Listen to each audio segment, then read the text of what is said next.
نہیں تھی اور وہ دین کا حصہ نہیں ہے تو کر سکتے ہیں، لیکن اگر دین کا حصہ ہے تو جائز ہے.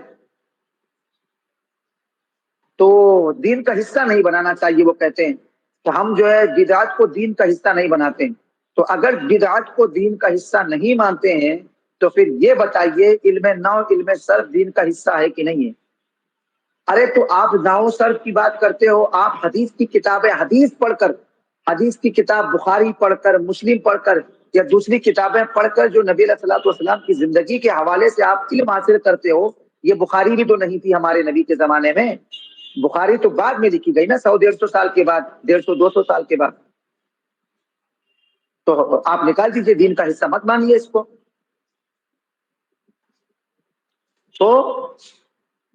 تو پھر جب یہ ہر وہ چیز جو نبی علیہ الصلوۃ والسلام کے زمانے میں نہیں تھی وہ بدعت ہے اور ہر بدعت گمراہی ہے، تو پھر بخاری کو نکال دیجیے، بخاری سے حدیث پڑھنے کی ضرورت ہی نہیں ہے. یہ بھی تو بدعت ہے اور آپ نے اس کو دین کا حصہ بھی مان لیا ہے بدعت کو. وہ کہتے ہیں ہم بدعت کو دین کا حصہ نہیں مانتے، تو دین کا حصہ تو مان رہے ہیں آپ. افتتاح بخاری کے لیے آپ محفلیں کر رہے ہیں. تو یہ ہے مسئلہ. تو فرماتے ہیں بدعت مباح، اچھا جو بدعت مباح کسے کہتے ہیں؟ جو چیز حضور کے ظاہری زمانے میں نہ ہو اور جس کے کرنے اور نہ کرنے پر ثواب و عذاب کچھ نہ ہو، اسے بدعت مباح کہتے ہیں. جیسے کھانا کھانے کے لیے کشادگی اختیار کرنا اور ریل گاڑی وغیرہ میں سفر کرنا. سوال، حدیث شریف کلو بدعت ضلالہ، تو اس سے کون سی بدعت مراد ہے؟ جیسے دیوبندی ہر بدعت مراد لیتے ہیں، اور حدیث شریف کلو بدعت ضلالہ سے کون سی بدعت مراد ہے؟ تو جواب یہ ہے کہ حدیث شریف سے صرف بدعت سیئہ مراد ہے. اس لیے باقی وہ جو لکھا ہوا ہے نا بریکٹ میں، دیکھیے مرقات، شرح مشکات اور اشیاء اللمات وغیرہ، تو وہ کتاب کا نام دیا کہ وہاں پر ایسا لکھا ہوا. کیسا لکھا ہوا؟ یہ ہے اس لیے کہ اگر بدعت کی تمام قسمیں مراد لی جائیں، جیسا کہ ظاہر حدیث سے تو یہی معلوم ہوتا ہے، تو علم فقہ، علم کلام، علم صرف، علم نحو وغیرہ کی تدوین اور ان کا پڑھنا پڑھانا سب گمراہی ہو جائے گا. سوال، کیا بدعت کا حسنہ اور سیئہ ہونا حدیث سے ثابت ہے؟ آپ لوگ جو یہ کہتے ہو کہ بدعت کی کئی قسمیں ہیں، تو کیا ہمارے نبی نے ایسا کہا کہ بدعت کی قسمیں ہوں گی؟ تو جواب فرما رہے ہاں، بدعت کا حسنہ اور سیئہ ہونا حدیث شریف سے ثابت ہوئی ہے. ترمذی شریف میں ہے، حضرت عمر فاروق اعظم نے تراویح کی باقاعدہ جماعت قائم کرنے کے بعد فرمایا نعمت البدعۃ ھذہ، یہ اچھی بدعت ہے. اور مسلم شریف میں حضرت جریر سے روایت ہے کہ رسول پاک صلی اللہ علیہ وسلم نے فرمایا جو اسلام میں اچھے طریقوں کو رائج کرے تو اس کو اپنے رائج کرنے کا بھی ثواب ملے گا، اور جو لوگ ان لوگوں کے عمل کرنے کا بھی ثواب ملے گا جو اس کے بعد اس طریقے پر عمل کرتے رہیں گے، اور عمل کرنے والوں کے ثواب میں کوئی کمی نہیں ہوگی. اور جو شخص مذہب اسلام میں برے طریقے کو رائج کرے گا تو اس پر اس کے رائج کرنے کا بھی گناہ ہوگا اور ان لوگوں کے عمل کا بھی گناہ ہوگا جو اس کے بعد اس طریقے پر عمل کرتے رہیں گے، اور عمل کرنے والوں کے گناہ میں کوئی کمی نہیں ہوگی. مطلب یہ ہے کہ اس حدیث سے بھی تو پتہ چلتا ہے کہ اگر کوئی انسان اسلام میں اچھی چیز جس کو لوگ اچھا سمجھیں اگر وہ ایجاد کرتا ہے ثواب ملے گا اس کو. حدیث میں تو یہی بتایا گیا ہے. ہاں اگر برا ہے تو برائی کا بھی گناہ ملے گا. سوال، کیا میلاد کی محفل منعقد کرنا بدعت سیئہ ہے؟ جواب، میلاد کی محفل منعقد کرنا، اس میں حضور کی پیدائش کے حالات اور دیگر فضائل و مناقب بیان کرنا برکت کا باعث ہے، اسے بدعت سیئہ کہنا گمراہی. سوال، کیا حضور کے زمانے میں میت کا تیجا ہوتا تھا؟ جواب، میت کا تیجا اس طرح 10واں 20واں 40واں وغیرہ کچھ حضور کے زمانے کے ظاہری زمانے میں نہیں ہوتا تھا، بلکہ یہ سب بعد کی ایجادات ہیں اور بدعت حسنہ ہیں. اس لیے ہے کہ ان میں میت کے ایصال ثواب کے لیے قرآن خوانی ہوتی ہے، صدقہ و خیرات کیا جاتا ہے، غرباء اور مساکین کو کھانا کھلایا جاتا ہے، اور یہ سب کے سب ثواب کے کام ہیں. ہاں اس موقع پر شادی بیاہ کی طرح دوست و احباب اور عزیز و اقارب کی دعوت کرنا ضرور بدعت سیئہ ہے. بات سمجھ میں آ گئی؟ تو یہ اب اس میں سے آپ لوگوں کو کیا پوچھنا ہے آپ آرام سے پوچھ سکتے ہیں.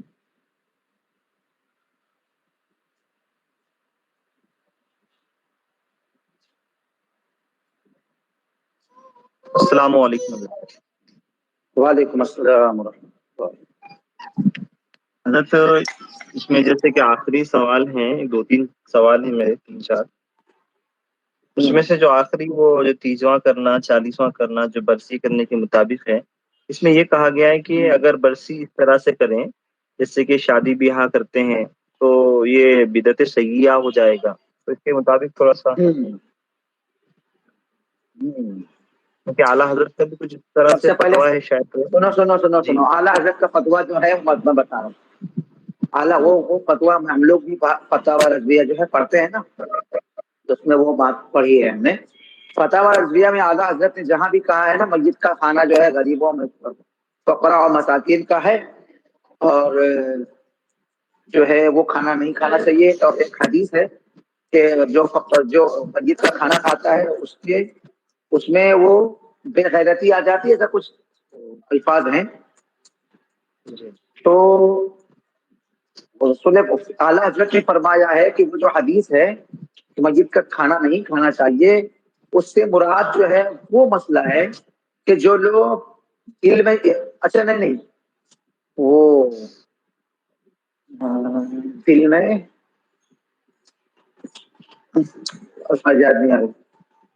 سنیے، تو اس اعلیٰ حضرت نے فرمایا ہے کہ اس حدیث سے یہ مراد ہے کہ جو لوگ اس امید میں رہیں، انتظار میں رہیں کہ کون اس گاؤں میں مرے اور اس کے گھر پہ جا کے کھانا کھاؤں، تو ایسے لوگوں کا دل مردہ ہو جاتا ہے. ہاں، دل مردہ ہونے کی بات کہ جو لوگ مسجد کا کھانا کھاتے ہیں ان کا دل مردہ ہو جاتا ہے. تو وہ اس حدیث سے مراد وہ لوگ ہیں کہ جو اس انتظار میں رہتے ہیں کہ کون اس علاقے میں مرے اور کب ہم ان کے گھر پہ جا کر کھانا کھائیں. ایسے لوگوں کا دل مردہ ہو جاتا ہے. وہ اس کے بالمقابل اگر کوئی انسان جو ہے، تو جیسے کہ میت کے 3 دن تو بہتر ہے کہ نہ کھایا جائے، اور جو تیسرا ہوتا ہے نا 3 دنوں کے درمیان بالکل عام لوگوں کو بھی بہتر ہے نہ جائے. لیکن اس کے بالمقابل اگر 40ویں میں کیا ہوتا ہے، 40ویں میں نیاز اور فاتحہ وغیرہ دلوا کر ایصال ثواب کروا کر وہ کھانا لوگوں میں تقسیم کیا جاتا ہے. تو وہ کھانا جہاں تک اس اعلیٰ حضرت کے فتوے سے بات سمجھ میں آئی، اس کے کھانے میں کوئی حرج نہیں، لیکن وہ بھی ثواب کی نیت سے کھانا ہے. ہاں، اگر وہی چیز تیجا اور دسواں کو بھی کیا کیا جائے کہ شادی بیاہ کی طرح دھوم دھام سے منایا جائے، پہلا مسئلہ. دوسرا مسئلہ یہ ہے کہ جس طریقے سے شادی بیاہ میں لوگوں کو دعوت دی جاتی ہے نا، اسی طریقے سے اگر شادی بیاہ کی طرح دعوت دی جائے تو یہ اس طریقے سے کرنا جو ہے بدعت سیئہ. ہاں، آپ کیا کریں کہ آپ جو ہے یہ کریں کہ بھائی 40ویں میں نیاز کا اہتمام، آپ نیاز بولیے نا، نیاز کا اہتمام نہیں، سوری 40ویں کی مناسبت سے جو ہے قرآن خوانی، فاتحہ خوانی یا جو کچھ بھی آپ کرتے ہیں، میلاد خوانی جو کچھ بھی کرتے ہیں وہ میلاد خوانی ہوگی، اور حاضرین کو نیاز بھی تقسیم کی جائے گی، چاہے وہ نیاز جو ہے کھانے کی صورت میں ہو یا سوکھے نیاز کی صورت میں ہو. اس طریقے سے کرنے میں کوئی حرج نہیں ہے. لیکن یہ دعوت دینا کہ بھائی آپ کی ہمارے گھر پہ آپ کی دعوت ہے، ہمارے گھر پہ آپ کی دعوت ہے، تو یہ کرنا جو ہے مناسب نہیں ہے. بات سمجھ میں آ گئی؟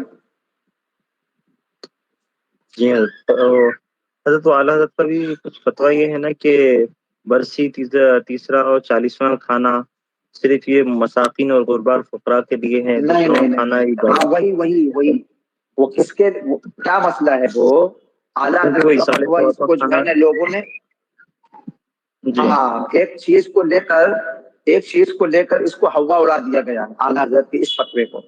وہ فتویٰ جو ہے نا میں نے پڑھا ہے، میں نے اس فتوے کو کتاب الجنائز جلد میں ہے نا، مترجم آج غالباً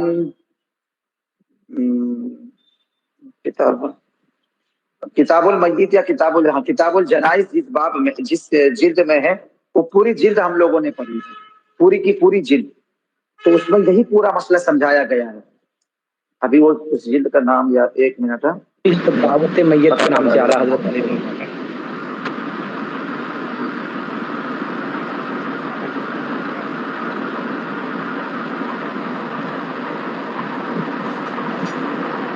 آواز کا ایشو ہو گیا. اعلیٰ حضرت علیہ رحمہ کا ایک رسالہ بھی ہے نا دعوت میت کے نام سے.